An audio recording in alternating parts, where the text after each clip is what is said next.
বাণিজ্য নগরী চ্যাংরাবান্ধায় বিপুল পরিমাণ ইয়াবা ট্যাবলেট সমেত একজনকে গ্রেপ্তার করল পুলিশ। গোপন সূত্রে খবর পেয়ে পুলিশ এদিন এখানে পৌঁছায়। জানা গেছে প্রায় কয়েক লক্ষাধিক টাকার নেশার সামগ্রী উদ্ধার করে মেখলিগঞ্জ থানার পুলিশ।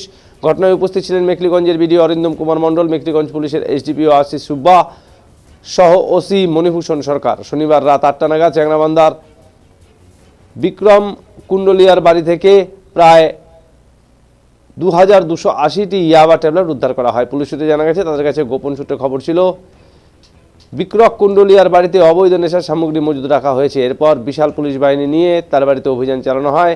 এতেই গোটা ঘটনার সামনে আসে। যদিও পুলিশের কোনো আধিকারিক এই বিষয়ে মুখ খোলেননি, তবে অবৈধ নেশার সামগ্রী মজুদ রাখার অপরাধে একজনকে গ্রেপ্তার করা হয়েছে। বিষয়টি জানাজানি হতেই হইচই পড়ে যায় গোটা এলাকায়। চ্যাংরাবান্ধা সীমান্ত দিয়ে ভারত, ভুটান ও বাংলাদেশের বৈদেশিক বাণিজ্য চলে। প্রায়ই শোনা যায় সীমান্ত দিয়ে নেশার সামগ্রী পাচার করা হচ্ছে।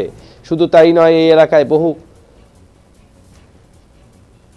কম বয়সী ছেলে নেশায় আসক্ত হয়ে পড়ছেন, নেশার ফাঁদে পা দিয়ে নিজের ভবিষ্যৎ নষ্ট করে ফেলছেন। তবে কি এভাবেই সীমান্ত লাগোয়া এলাকায় নেশার সামগ্রী মজুত রেখে তা পাচার করা হয় এবং যুবকদের ভবিষ্যৎ নষ্ট করে দেওয়া হচ্ছে? প্রশ্ন উঠছে সাধারণ মানুষের মধ্যে।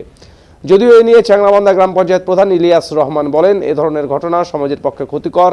নেশার ফাঁদে পড়ে যুবকেরা নষ্ট হয়ে যাচ্ছে, এমন কাজ কেউ যাতে না করেন সে কথাও জানান তিনি। শুধু তাই নয়, যদি কেউ এমন কাজ করে থাকেন তবে অবশ্যই পুলিশকে খবর দেওয়ার কথাও তিনি জানিয়ে দেন। এদিন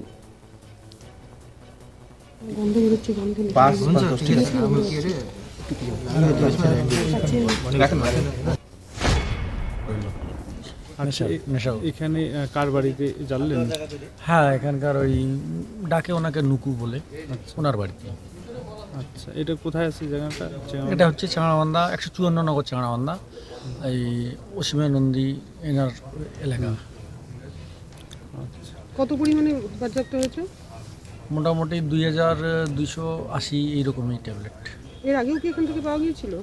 এর আগের বিষয়টা আমি জানি না, আজকে দেখলাম।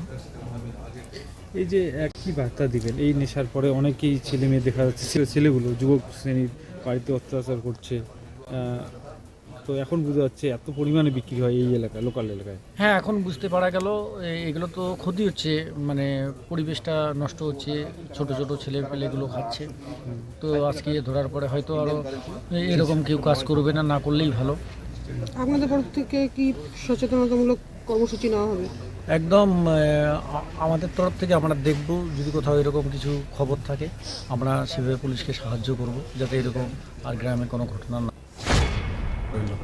জানালেন যে ওনার বাড়ি এবং দেহ তল্লাশি করলে ওনার কোনো আপত্তি নেই, তো সেই